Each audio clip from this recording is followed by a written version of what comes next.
Vem com a gente! Está começando mais um episódio do Agro e Prosa Podcast. O meu convidado de hoje é Elton Hammer, produtor rural, associado do Instituto Soja Livre.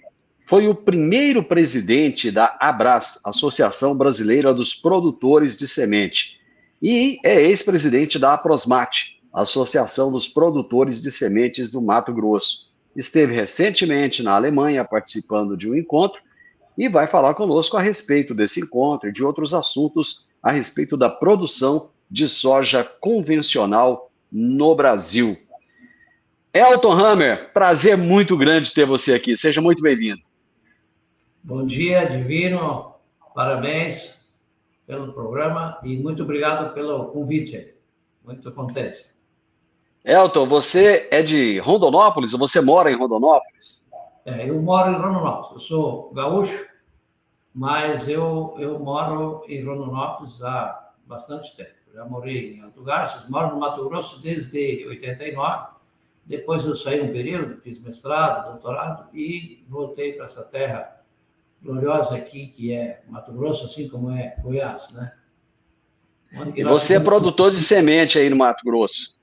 Eu sou um pequeno produtor de sementes, né? Faço produção de grãos, faço produção de sementes e trabalho com sementes no Mato Grosso desde 1989. Uma pequena correçãozinha, a Abras, a Associação Brasileira dos Produtores de Semente de Soja. Né? Ah, perfeito. Sementes de soja, né? É importante a gente colocar isso aqui, sementes de soja. Ô, Elton, conta pra gente, o que é o Instituto Soja Livre e como é que ele funciona? O Instituto Soja Livre foi criado pela Embrapa. Eu participei das primeiras reuniões lá por 2009, 2010, quando foi criada a Embrapa Sinop. Teve algumas reuniões, aí depois a gente participa de outras coisas, acaba não se envolvendo mais, mas ele tem 13 anos já como participando da ProSoja. Na verdade, no primeiro momento, não era um instituto, né? Era um programa da ProSoja e sempre teve um trabalho muito significativo em relação aos produtores, alternativas de mercado, e a Embrapa sempre deu um aporte muito grande. Então, a ProSoja e a Embrapa são, na verdade, os organizadores desse instituto. E a partir de 2017, criou pernas próprias, tem um instituto, né, de soja livre, e que fica lá junto com o prédio da ProSoja em Cuiabá, e que tem vários apoiadores. Não sei se cabe aqui citá-los, mas... Pode, fica à vontade, pode falar. Vou pegar até a lista aqui para não ser injusto e deixar ninguém fora, né? Porque mas participo como apoiadores e colaboradores do Instituto, a Caramuru, a TMG, a ProSoja também, além de ser organizadora, a Aprosmate, a Ipaer, a Sementes Bati, a Incopa, a Campo Real, a Bom Futuro, a Uimea, Ipameri, a Empaer, e se eu não esqueci ninguém, tem a Sudrogestivo, eu acho que não esqueci ninguém, Campo Real, acho que faltou, acho que são essas aí. Tá? Então, muito bem. E todos contribuem aí com valor e tal, e é um programa muito bonito. E a gente sabe que a gente vive fases cíclicas no mercado de commodities, né? Então, esse mesmo momento, nós estamos entrando numa crise, né? Porque o que acontece? Os custos foram formados com preço de 150, 160, né?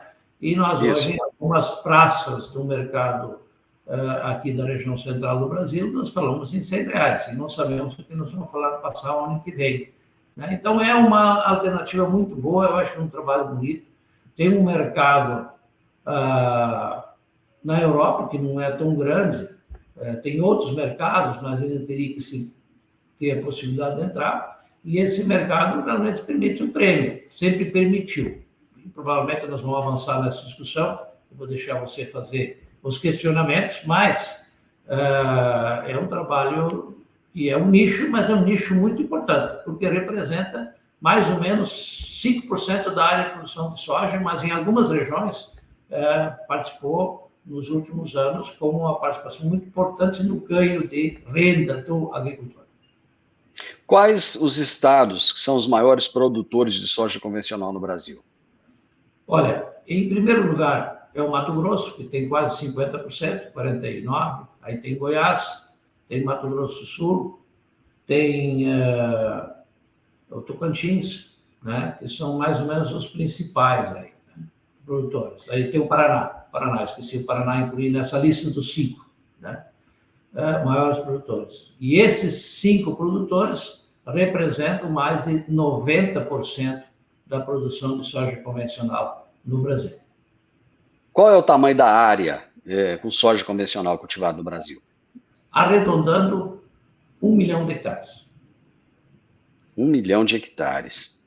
Eu imagino que produzir soja convencional não deve ser algo muito fácil, não, porque tem que segregar esse produto, né? Tem todo um trabalho diferenciado. Eu gostaria que você falasse um pouco de como é produzir soja convencional.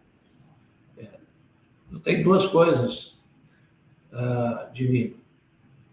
Primeiro, que é a questão dos controles de ervas, né? Você, por exemplo, não pode usar glifosato depois que a soja está plantada. Ela não é transgênica, não tem resistência a glifosato. Então, tu já tem um manejo de ervas que é mais complicado e que precisa ser feito no tempo certo, né?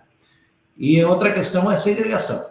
Para tu ter uma ideia, por exemplo, eu sou mantenedor de uma soja convencional, Monsói 8866, que era da Monsói, mas eu sou mantenedor, porque não via se fazendo genética. Eu faço genética todos os anos para não ter problema com pureza, né? Porque você não pode vender uma semente para um produtor e depois ele não conseguir entregar ela como convencional. Então, isso é uma exigência, uma responsabilidade. Então, não é só a qualidade, que nós falamos antes de entrar no programa aqui, mas também a questão do cuidado. E o agricultor também, é na limpeza da máquina. Se ele tiver armazém, então ele tem que ter armazém próprio, tem que ter silo próprio, tudo tem que ser feito de maneira separada. Não é uma coisa fácil para você fazer. Então, isso tem um custo, né?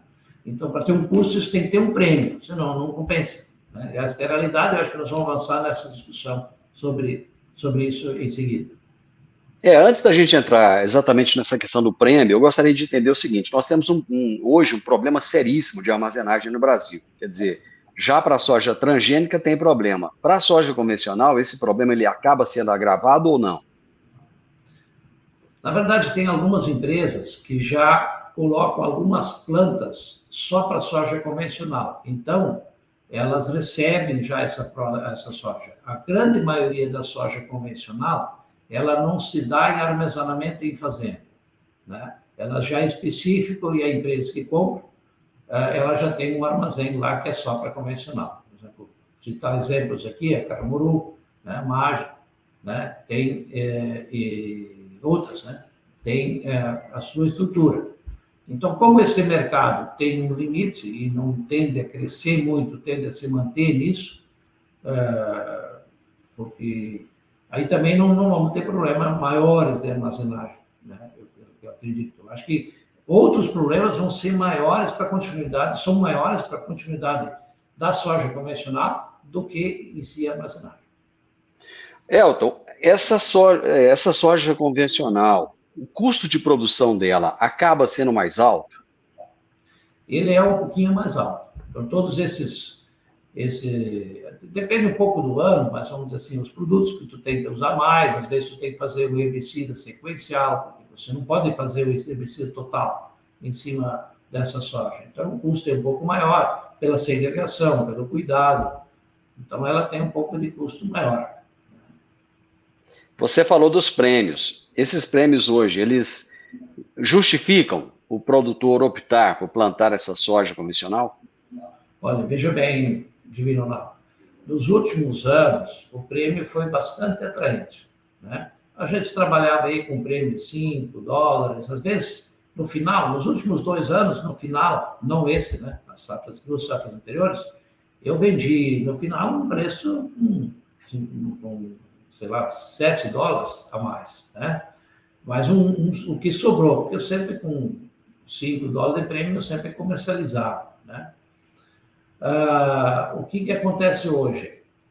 Em função também da crise da Europa, uma série de circunstâncias fizeram com que, no final, nós não tivéssemos prêmio. A partir de fevereiro, começou a desaparecer o prêmio da soja convencional. Então, essa iniciativa da soja livre, e também com o apoio do nosso presidente, que é o César Borges, e da própria empresa dele, da Carmuru, que tem 20% do seu portfólio em soja convencional, talvez seja o maior portfólio considerando todas as nossas empresas, e foi muito importante, porque os europeus têm que entender também que nós precisamos um prêmio sempre, porque se nós tivermos uma interrupção, nós vamos ter nós não vamos conseguir atender no ano seguinte, porque se o produtor não plantar, eu não vou fazer semente, né? O meu amigo Luiz, da Sementes Coati, que produz só semente convencional, ele produz talvez um terço da semente, acho que ele me falou um terço da semente convencional do Brasil, ele não vai fazer isso, né? Se não tiver mercado, né? Então, na verdade, é assim, e isso foi por isso que o encontro, claro, o congresso, né? O primeiro o congresso de soja convencional, que podemos chamar assim, que aconteceu, foi muito importante, porque eu acho que eles entenderam o mercado. E a mensagem que saiu, que nós precisamos de contratos longos, né? E isso foi muito bem colocado também pelos palestrantes brasileiros que se posicionaram nesse sentido de que ou nós tenhamos contratos longos e duradouros, ou então a soja convencional não vai ter a sustentabilidade, porque isso é uma questão de mercado, né? O produtor de grão, ele vai plantar soja convencional se ele tiver uma vantagem na soja convencional, senão não vai plantar, que nem tu falaste. Nós temos algumas dificuldades para produzir, alguns cuidados, né? São grandes os cuidados, não podemos entregar um produto com mistura, não vai ser recebido. Então, para fazer isso, né, e às vezes até deslocar uma cultivar, bom, enfim, teria tantos aspectos a considerar. Nós precisamos ter uma certeza que tem um prêmio. E nós estamos hoje num momento crucial. Inclusive, eu falei isso lá no Congresso. Se nós não tivermos dentro de 30 dias aí uma sinalização firme de prêmio, vai diminuir muito. Eu tenho colegas nossos aqui na Prosmatos da soja que produzem semente convencional, alguns já descartaram alguma coisa, enfim. Mas ainda é tempo. E eu saí muito otimista lá com a reunião. Nós saímos, todos nós brasileiros que fomos para lá, saímos muito otimistas, porque realmente sinalizaram em contratos mais longos, e inclusive que o próximo congresso seja no Brasil. E provavelmente vai ser bom para eles ver os nossos sistemas de produção, ver a nossa conservação que a gente faz na natureza aqui no Brasil, né, Divino? O Brasil realmente faz um trabalho fantástico, pouco reconhecido lá fora. Logicamente, temos problemas? Temos, né? Todo mundo tem seus problemas, mas os problemas eles são muito poucos, comparado a tudo de bom que o agronegócio traz. Agora, uma coisa que me chama a atenção é o seguinte: somente o complexo soja, ele conta com cerca de 60,3% de participação nas exportações brasileiras do agronegócio. São muitas, né? A China compra o equivalente a 70% do volume exportado da oleaginosa. A Europa compra cerca de 5,43%. A Europa não é um cliente que compra pouco demais para fazer tanta exigência como eles fazem, não? Na verdade, sim, né? Só que, ao mesmo tempo, é um nicho, né, Divino? É um nicho. E o nicho é importante. Quando o nicho representa 5%, ele é importante, né? Ele ajuda. Nós falamos no início que nós estamos entrando num processo de crise na agricultura. Não adianta nós tapar o sol com a peneira, né? Nós tivemos a queda de preço aí de R$50 na média, né? E talvez tenha mais ainda com um ano de El Niño, onde que a safra no sul, a gente torce que seja boa, na Argentina vai ser boa, mas é uma produção muito grande mundial. Então, esses nichos a gente tem que explorar. Eu até acho que eles são bem exigentes, mas eles, para ser exigentes, eles têm que fazer uma coisa. Eles têm que garantir um prêmio permanente e pagar por isso, né? Se eu quero um produto diferenciado, eu tenho que pagar por isso, né? E a gente sabe que eles precisam desse produto. Inclusive, nós colocamos para eles lá. Tu vai no mercado na Europa, eu tenho alguma frequência, eu vou para a Alemanha, que eu me viro no idioma lá, né? Cara, tu vai no que tem de produto, tem prateleiras que tem mais OGM free do que não, né? Então, a demanda é grande, existe. Imagina se chegar o atacadista lá, o supermercado, uma hora dessa não puder oferecer. E qual é o outro que oferece? Inclusive, esteve lá no Congresso, a Ucrânia oferece também, né, produto não OGM para eles, no caso de soja. Porque soja se planta muito pouco na Europa, consumidora, digamos assim, aquela região da Alemanha, Holanda, França, Áustria, enfim, né, onde que realmente essa questão da soja do não OGM é muito presente no desejo do consumidor. Então, e a Ucrânia a gente sabe, está em guerra, enfim, né, não é um processo fácil. Mas, enfim, não sei se eu respondi a tua pergunta, mas não, eu acho respondeu. que 5%, mais uns 5% importantes, mas tem que pagar por isso. Só para que o nosso ouvinte, o nosso espectador entenda a respeito desse encontro que você está dizendo, aconteceu recentemente o primeiro encontro internacional de organismos não modificados geneticamente ou não transgênicos em Frankfurt, na Alemanha. E vocês do Instituto Soja Livre estiveram presentes, né, para mostrar a relevância do agronegócio brasileiro, a importância da sustentabilidade que nós praticamos e também a importância desse produto que é produzido aqui no Brasil. Você falou do Brasil e falou da Ucrânia. Tem algum outro país que seja representativo na produção de soja convencional, além do Brasil e da Ucrânia, que está com todo esse problema de guerra lá? Tem, assim, na própria China se produz muita soja convencional ainda, né? Mas a China é um grande importador, né? Então ela produz para ela mesma, né? Ela não chega a ter uma participação grande na exportação, né? Ela não, o déficit de produção de soja dela é grande, eles usam muito no consumo humano, então eles ainda têm bastante soja convencional lá, né? Mas, assim, em termos de mercado, e um mercado que possa responder rápido, e que possa responder de forma segura, os europeus, eles precisam de nós. Esse 1 milhão de hectares aí é muito importante para eles, e eles entenderam essa mensagem, porque se não pagarem um prêmio, eles não vão ter. Aí o trabalho da Soja Livre, da equipe, eu sou um mero participante, eu sou representante da Prosmata, a Prosmata é apoiador, né? Mas o trabalho que os colaboradores, que a diretoria, que o grupo todo faz, é um trabalho muito sério e que é respeitado pelos europeus. Tanto que alguns questionamentos lá sobre desmatamento e tal, que sempre tem, porque se reunir com o europeu, tu já sabe, né, Divino? Eles já, a primeira coisa que vão falar é desmatamento, né? Só faltou o Macron lá, né? Eu queria até entender essa questão, porque fala-se muito disso, né? O europeu questiona muito o desmatamento no Brasil. Vocês, quando eu falo vocês, não apenas o Instituto Soja Livre, mas a ProSojas e tal, já tentaram pegar essas pessoas que têm voz na Europa e trazer para cá, para mostrar para eles a sustentabilidade do nosso agronegócio? Quando vocês propõem isso para eles, por exemplo, o que eles falam?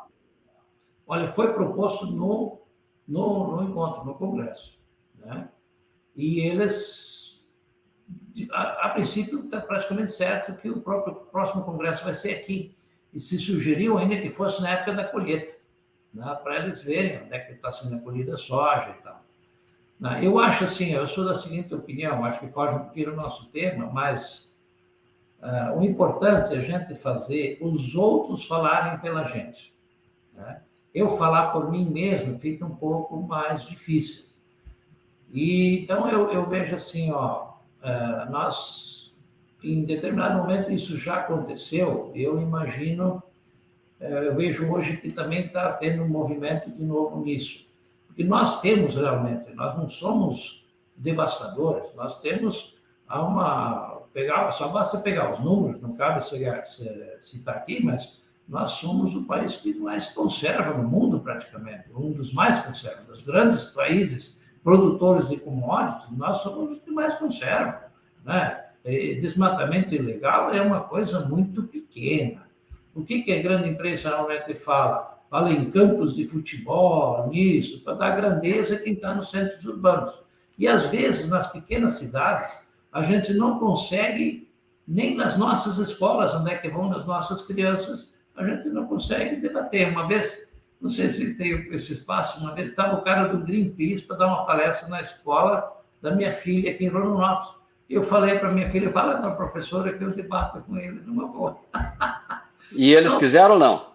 Não, fugiu da conversa. Porque nós temos dados. O que é isso? O nosso território aqui ocupa um pouco mais de 15% com agricultura intensiva, né? Nós temos um pouco mais de pecuária, e o resto é território que não está sendo ocupado. Não dá. Mas, assim, é óbvio que a gente tem que chegar com esse papo, digamos assim, de uma forma profissional. E eu sempre falava assim, isso na época que eu ainda era presidente da Cosmate, aqui o Blário era governador, eu dizia, tem que pôr artista a falar no nosso nome e não contra o nosso nome, né? Então, tudo isso é uma questão de articulação, e eu acho que também estamos caminhando. Eu fui num circuito da ProSoja essa semana aí, eu percebi que esse é o caminho, e é por aí, né? Porque, na verdade, a propaganda é a alma do negócio. E há no exterior, com certeza, começar pela Organização dos Produtores Americanos, que só tem uma safra, porque nós temos duas, né? Eles têm realmente um interesse industrial, essa é a verdade, né? E outros também, óbvio. Eu vi um artigo do Nizanguanais recentemente em que ele falava exatamente sobre isso, da importância do agronegócio começar a financiar a propaganda. Então, ele até colocou o seguinte, um produtor compra uma fazenda de 100 milhões de reais. Mas será que ele não poderia doar 1 milhão, por exemplo, a uma entidade, o outro doaria 100 mil, o outro 200 mil, o outro 50 mil, o outro 10 mil, e juntar um valor considerável para começar a fazer uma propaganda lá fora, para começar a mostrar para o mundo, para os europeus, para o norte-americano, para o chinês, para os asiáticos, enfim, mostrar a pujança, a relevância desse nosso Brasil. Lógico, muitos deles são nossos concorrentes e não vão querer assimilar essa mensagem. Mas vai ter muita gente que vai entender isso. Ele até citou um exemplo do Super Bowl nos Estados Unidos. Ele falou, olha, coloca uma propaganda lá, custa 20 milhões de dólares, uma inserção. Mas isso vai atingir milhões e milhões de americanos que podem começar a mudar, né, o conceito, o pensamento a respeito do Brasil. O que você acha disso? Não, eu concordo perfeitamente. Isso aí, uma vez eu me lembro, nós estávamos lá no Palácio Paiaguás e eu falei para o governador Blário, eu disse, eu acho que nós tínhamos que... Naquela época, eu ia muito a Porto Alegre, tinha um painelzão de uma empresa lá, que eu não vou citar o nome aqui, quando tu descia do aeroporto não tinha como ver aquele painel, era a coisa mais linda. Eu disse, tem que pôr um painel lá, tem que pôr um painel em Paris, em Amsterdã, em Berlim, em Nova York, enfim. Porque a verdade é assim, a grande maioria é população urbana, ela compra o que é vendido. Quando nós vemos um artista nosso, no caso, por exemplo, um Gisele Bündchen, de repente, fazendo um comentário em relação à agro, que não é correto, não é a leitura errada, ela foi informada errada, ela não vai fazer isso por mal. Quando você vê um comentário desse, você pode mudar esse comentário trazendo essas pessoas para nós. Né? Trazendo essas pessoas para nós. Então, eu acho que é bem o que tu falaste e colocar em lugares estratégicos, porque, na verdade, quem vai ser mobilizado por isso vai ser a comunidade urbana, né? E também eu acho que nós estamos avançando em algumas coisas, nessa questão de crédito de carbono, outras coisas. Eu tenho isso eu estou divagando um pouco aqui, porque eu estou falando... Não, tranquilo. Eu tenho um amigo meu em Berlim, que eu fiz amizade com esses negócios de Berlim, não, em Munique, e ele faz só bio, né? Ele só faz bio. Para você ter uma ideia, ele tem uns 3 hectares lá, que ele fatura 60 mil euros por ano, para não plantar nada, só para deixar uns capim lá nascer. tem umas flores, de roça um pedaço. Eu brinquei com ele, digo, vamos montar um negócio no Brasil aqui, nós temos um mato, temos tanta coisa. Daí virou brincadeira, mas assim, o cara ganha uma fortuna por não fazer nada. E quem contribui são as pessoas que não conseguem conservar, que estão nas cidades e tal, que querem conservar. Então, essa mentalidade que está na Europa, sabe? Né? Às vezes é uma coisa até um pouco, como é que eu vou dizer, exagerada, né? Essa ideia de conservação, mas tá bom, tá ótimo. Eu acho assim, nós temos que conviver no meio que nós estamos, mas nós conservamos muito e somos taxados como desmatadores, não é verdade, né? Então, se não é verdade, nós temos que fazer o seguinte, nós temos que fazer justamente o que você falou, pôr um painel lá que custa 20 milhões, porque nós temos que mostrar quem nós somos, né? Por imagens, e contratar pessoas importantes no mundo que vão nos defender. Então, em vez de nós criticarmos artistas famosos que têm posições que estão erradas, eu duvido que elas se vendam por má fé, se vendam por falta de informação. Brasileiros vão se vender? Não, se vendem por falta de informação. Então, eu acho que nós precisamos, e ainda nós vivemos nesse negócio aí, um ambiente um tanto quanto no mundo vive, né? Polarizado na política. Isso, No Brasil também. Eu acho que isso nós temos que desfazer. E nós do agro temos condições. Porque, cara, ontem eu assisti uma entrevista do ex-ministro Rodrigues, né? Cara, ele falando, pô, eu não sei se as pessoas entendem o quanto o agro é importante para emprego, para a economia do Brasil. Nós teríamos uma balança negativa, o dólar talvez seria 11, 12, se nós não tivesse a balança comercial positiva. Então, para que essa disputa para os segmentos que querem chegar no mesmo tem o mesmo desejo de ter um Brasil melhor, um Brasil mais humano, um Brasil com mais emprego, um Brasil que consiga fazer a diferença, que, por sinal, né, eu me lembrava da Alemanha com 1% de inflação, menos de 1, negativo e tal, hoje está com 8, 9% de inflação. Quer dizer, nós passamos pela pandemia, vamos dizer assim, o cavalo encilhado. Meu amigo, eu espero que vocês voltem a receber os prêmios, espero que esse próximo evento aconteça no Brasil, nós vamos voltar a conversar a respeito desse assunto, assim que definir, olha, o evento é no Brasil, eu quero ser dos primeiros a saber, nós vamos conversar a respeito disso, e quem sabe eu possa até participar desse encontro e te entrevistar presencialmente lá. Te agradeço imensamente, viu? Vai ser um prazer enorme, né? Inclusive, gostei muito da sua entrevista, você realmente é muito pontual, né? Muito gostoso de conversar. Né? E se eu conversei demais, me desculpa aí também. Né? Não falou demais, não. Eu te agradeço. Muito obrigado. Um abraço, Elton. Muito obrigado. Tudo de bom. Forte abraço. Eu conversei hoje com Elton Hammer, que é produtor rural associado do Instituto Soja Livre, ex-presidente da Abras, Associação Brasileira dos Produtores de Semente de Soja, e da Aprosmate, da Associação dos Produtores de Semente de Soja do Mato Grosso. E o tema da nossa entrevista foi produção de soja convencional no Brasil. Você gostou dessa prosa? Que tal deixar um gostei, deixar um comentário, compartilhar com outras pessoas e se inscrever nesse canal para que a informação se espalhe, chegue até tantas pessoas que não têm acesso. Um grande abraço para você e até a nossa próxima prosa. Tchau, tchau.